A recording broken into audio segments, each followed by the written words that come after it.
Hey, I'm Aries. Welcome to my corner of the internet, where we make questionable fashion investments look like strategic life choices. Today, we're going to get into leather. Real leather. Faux leather. Leather with an attitude problem. 5 jackets from my personal collection, ranging from timeless classic to this jacket has seen a couple things. Let's get into it. We're going to start with the icon. The Schott NYC Perfecto. We're starting with the legend. The jacket didn't just walk into a room, it kicked all of the doors down. Mine is a 38. It's cropped, it's structured, and it's surprisingly flattering if you like your clothes to challenge you a little bit. This is made of steer hide, so it's thick, it is tough, and it is judging you, more than likely. It's definitely a street cred booster, and it's basically indestructible. The cons are, the break-in period feels like a rite of passage, and yes, people will always ask you about this jacket. I'm not sure if that's a con to you, but it is a con for me. When I first put this jacket on, although my arms were kind of stuck straight out like a mannequin, it did make me feel very powerful, and that's always a plus. That's really what you want to get your motorcycle jacket for, to help you feel bold, to bring out that bold part of yourself. One thing that I want to keep repeating, and I tell everyone who's interested in this jacket, is the break-in period is not to be underestimated. I am still working on the footballs, this little portion here, and I ride motorcycles, and I got it almost 2 years ago. Still working on it. So keep that in mind. And let's get into some of the details. Look at the detailing on this jacket. Honestly, the silver accents definitely makes you feel like you're in an 80s motorcycle movie or a greaser. It definitely makes you feel like that. And I would highly recommend making sure you condition this jacket. It does take a while to break in and soften. Mine has softened around the elbows and then the creases, but once it does, and once you get that little bit of patina, that bit of character in your jacket, it will stay in your family. This is going to be a family heirloom. Heirloom energy. Let's move on to the next one. Next, we've got this vintage brown Schott bomber.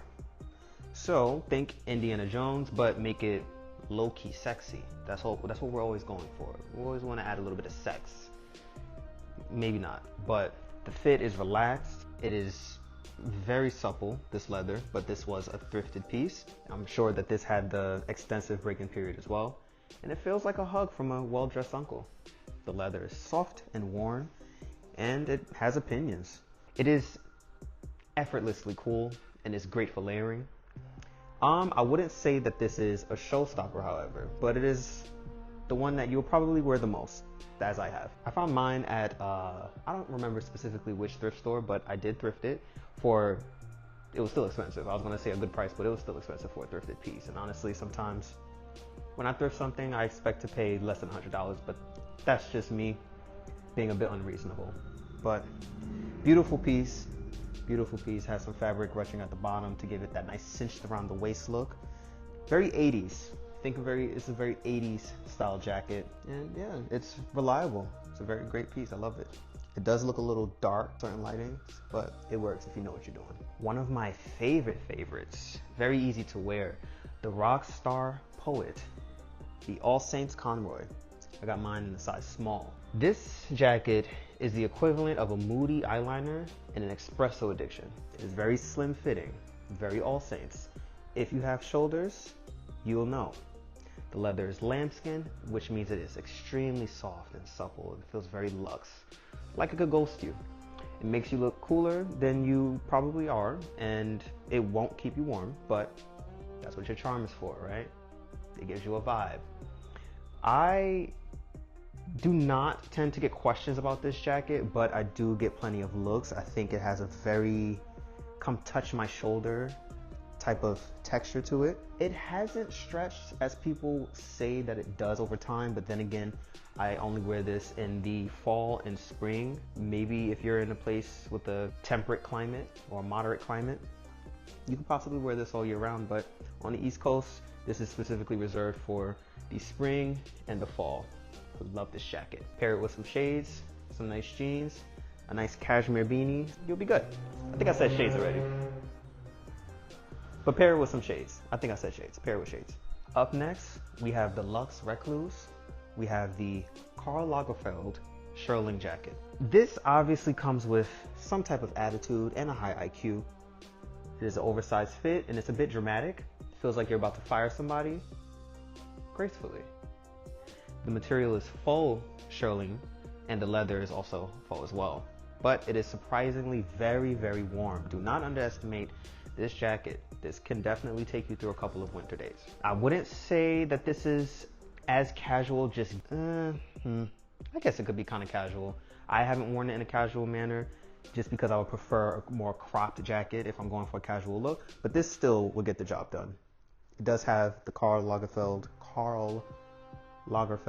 let me not disrespect, it's my accent. It's kind of hard to get it out smoothly. It does have the emblem, a little piece on the side, but it is very minimal. It's black, matte, and yeah, I mean, what more can you say? It's a simple shearling.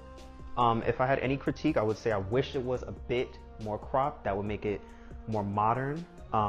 Obviously with a little bit of a retro, a nod to the retro styling, but it gets the job done. And this has definitely kept me warm. Highly recommended. And last but not least, we have the moment, not a Monday.